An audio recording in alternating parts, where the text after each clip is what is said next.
आमंत्रित किया था, मैंने भी हाँ बोली थी। यहाँ एक सांस्कृतिक कार्यक्रम का आयोजन भी था, भव्य भोजन समारोह भी था, दोनों राज्यों के व्यंजन भी परोसने वाले थे।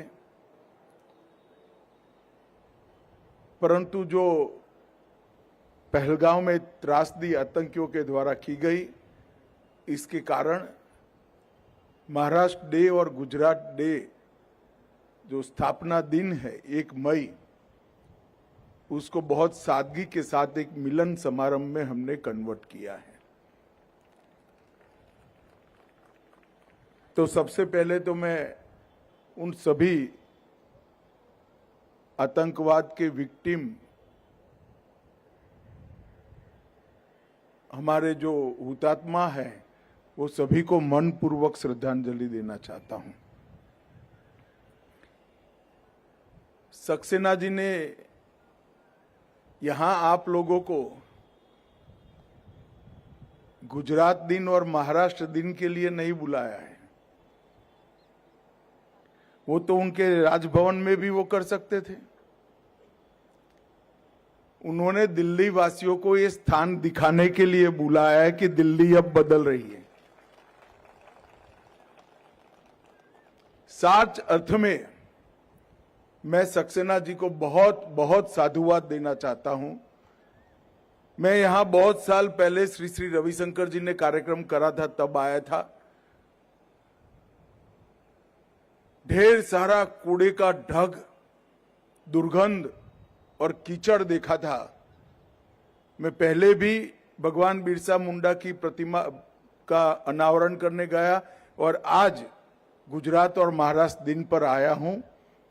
लगता ही नहीं है कि मैं पहले कभी यहां आया था। तो सक्सेना जी, आपको बहुत बहुत बधाई। यमुना के इस तट पर, कालंदी के घाट पर, पारिजात के सुगंध के साथ शाम को कोई बैठ पाए, ये कल्पना करना भी बड़ी दिक्कत थी। और इस कार्यक्रम के माध्यम से मैं दिल्ली वासियों को ये भी कहना चाहता हूं कि कुछ समय पहले देश के प्रधानमंत्री नरेंद्र मोदी जी ने पूरे यमुनोत्री से लेकर प्रयागराज तक यमुना जी जहां जहां से गुजरती है, वहां यमुना जी के जल को शुद्ध और पवित्र करना और दिल्ली के अंदर साबरमती की तर्ज पर एक रिवर फ्रंट बनाने के लिए बहुत तेजी से कार्यवाही शुरू की। रेखा जी भी वहां पर उपस्थित थी, प्रवेश यहां पर बैठा है। भारतीय जनता पार्टी की सरकारें ये पूरी योजना को समयबद्ध तरीके से पूरा करने के लिए कटिबद्ध है। और यमुना का शुद्धिकरण न केवल दिल्ली वासियों के लिए, न केवल किनारे के राज्यों के लिए, श्री कृष्ण के प्रति और यमुना जी के प्रति श्रद्धा रखने वाले सभी भारत के नागरिकों के लिए बहुत महत्व रखता है। और मुझे विश्वास है जो कार्य योजना मोदी जी ने बनाई है उस पर ये जरूर होकर रहेगा और समय पर होकर रहेगा। मित्रों, आज गुजरात और महाराष्ट्र दोनों का स्थापना दिन है। आप में से कई लोगों को महाराष्ट्र दिन की शुभकामनाएं, कई लोगों को गुजरात दिन की शुभकामनाएं। मगर मैं अकेला ऐसा व्यक्ति हूं जिसके लिए दोनों दिन महत्वपूर्ण है। दोनों राज्य के अभिनंदन लेना का मेरा अधिकार है, क्योंकि मेरा जन्म और शादी दोनों महाराष्ट्र में हुआ है और कर्मभूमि गुजरात है।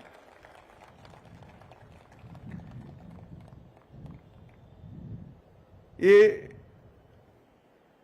मुंबई राज्य से गुजरात और महाराष्ट्र बनने का जो निर्णय हुआ, उसने देश भर में जरा भी कटुता के बगैर एक राज्य से बने हुए दो राज्य एक तंदुरुस्त स्पर्धा कर कर एक दूसरे का सम्मान करते हुए अपने राज्यों के विकास के माध्यम से देश का विकास कैसे कर सकते हैं, उसका उदाहरण बहुत यशस्वी दृष्टांत महाराष्ट्र और गुजरात दोनों ने दिया है।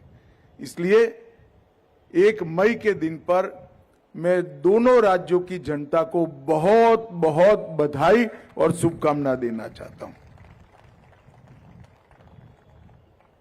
मोदी जी ने आज ये दोनों राज्यों का दिन सिर्फ दिल्ली मना रही है ऐसा नहीं है।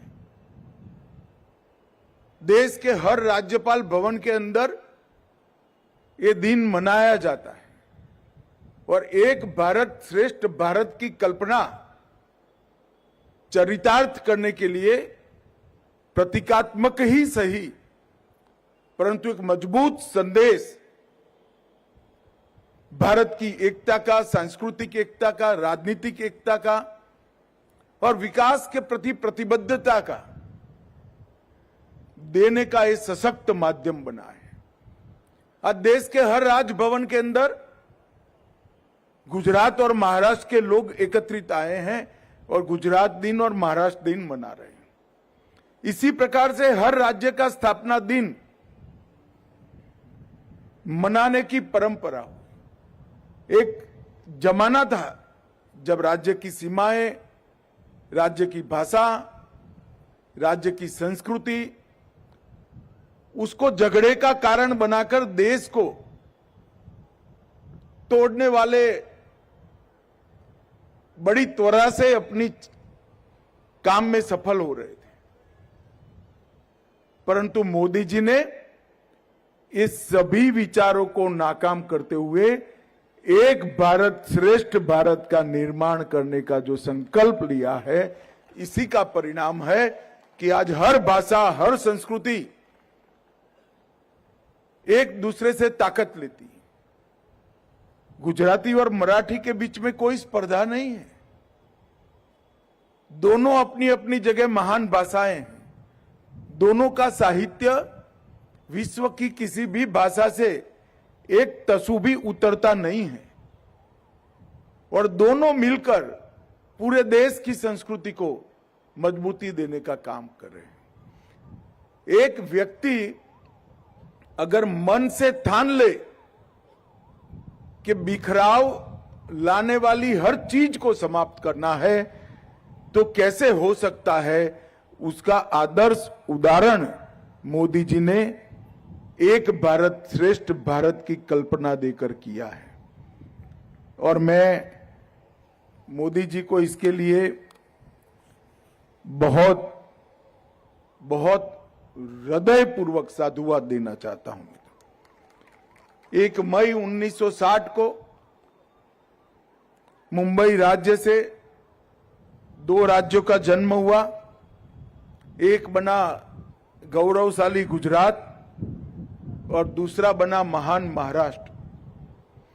ये दोनों राज्यों का अनेक अनेक वर्षों से देश की हर समस्या को सुलझाने में, देश की सरकार के लिए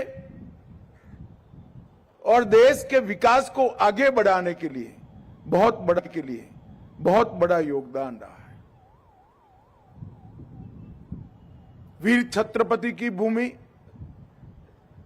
महाराष्ट्र वही परंपरा को आगे रखते हुए बाजीराव पेशवा से लेकर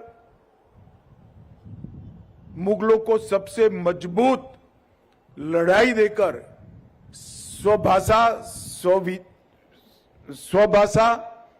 स्वराज और स्वधर्म का झंडा जिस राज्य ने बुलंद किया वो हमारा महाराष्ट्र है। पूर्ण स्वराज की सबसे पहली कल्पना युवा शिवाजी महाराज ने रखी और जब अंग्रेजों का शासन आया, इसको स्वराज मेरा जन्म सिद्ध अधिकार है ये कहकर तिलक महाराज ने उसको आगे बढ़ाया। भक्ति आंदोलन हो या सामाजिक सुधार का प्रगतिशील मार्ग हो, ज्योतिबा फूले, डॉक्टर आंबेडकर जी, ये सब ने न केवल महाराष्ट्र पूरे देश को रास्ता दिखाया, और वीर सावरकर जी ने एक अनन्य देशभक्त के नाते आज भी देश भर के लाखों लोगों का, करोड़ों युवाओं का प्रेरणा स्रोत बने। उसी प्रकार से गुजरात में भी श्री कृष्ण की कर्मभूमि रही, दयानंद सरस्वती की जन्मभूमि रही, अनेक प्रकार के मजबूत साम्राज्यों ने वहां जन्म लिया, और आजादी की लड़ाई में महात्मा गांधी और सरदार पटेल ने एक प्रकार से पूरे आजादी के आंदोलन को आकार देने का काम किया। और आजादी के बाद जब विकास की और देश को एक कर मजबूत कर जोड़कर दुनिया में सर्वोच्च स्थान पर पहुंचाने की बात हो, हमारे अभी के प्रधानमंत्री नरेंद्र मोदी के नेतृत्व में ही आज भारत इतनी बड़ी मंजिल काट पाया। ये दोनों राज्यों का योगदान आजादी के पूर्व और आजादी के बाद, चाहे औद्योगिक क्रांति हो, संस्कृति को सुदृढ़ कर द्रुत गति से आगे बढ़ाना हो, या इंफ्रास्ट्रक्चर के विकास के सभी ऊंचाइयों को छूना हो, ये दोनों राज्यों ने बहुत काम किया है। और एक दूसरे से अलग होने के बाद भी जरा भी कटुता के बगैर महाराष्ट्र में आज गरबा भी इतने उत्साह से मनाया जाता है, और गुजरात में गणेश उत्सव को भी इतने सम्मान के साथ घर घर गणपति का स्थापन होता है। गुड़ी पड़वा हो या उत्तरायण, कभी मालूम नहीं पड़ता कि हम अलग राज्य में हैं, और यही हमारे देश की सबसे बड़ी ताकत है। ये दोनों राज्य एक प्रकार से देश के आर्थिक विकास का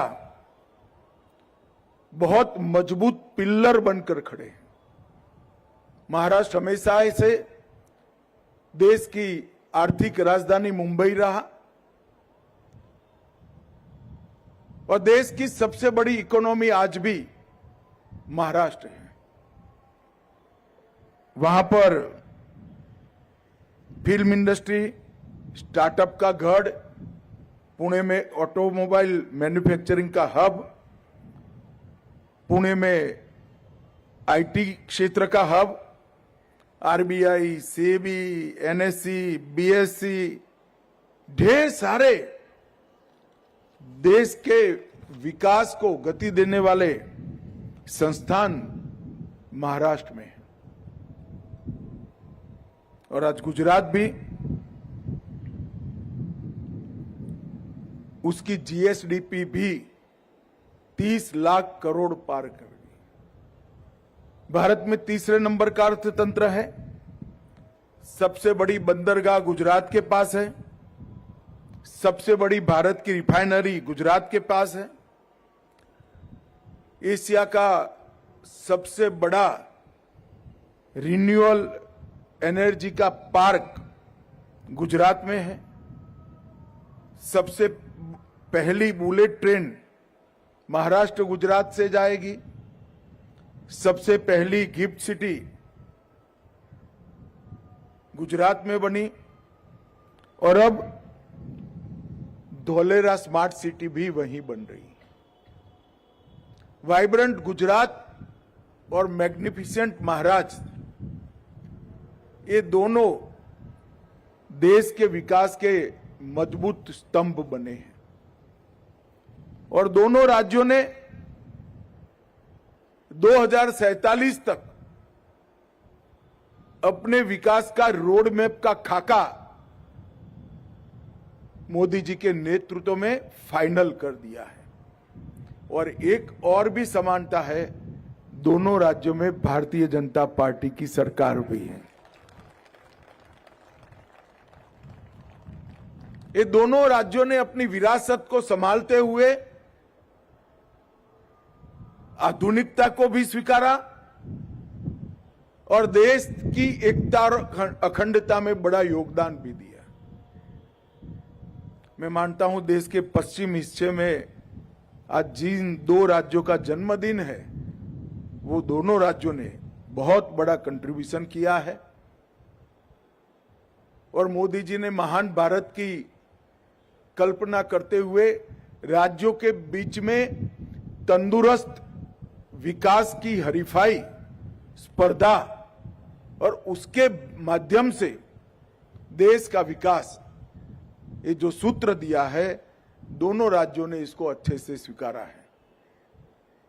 तो मैं फिर से एक बार दोनों राज्यों की जनता को ढेर सारी शुभकामनाएं देता हूं। और जब 2047 में यह देश विश्व में सर्वप्रथम स्थान पर हो, तब ये दोनों राज्यों का कंट्रीब्यूशन इसमें सबसे ज्यादा हो। यही आप लोगों को शुभकामनाएं देकर मेरी वाणी को विराम देता हूं। बहुत बहुत धन्यवाद। नमस्कार।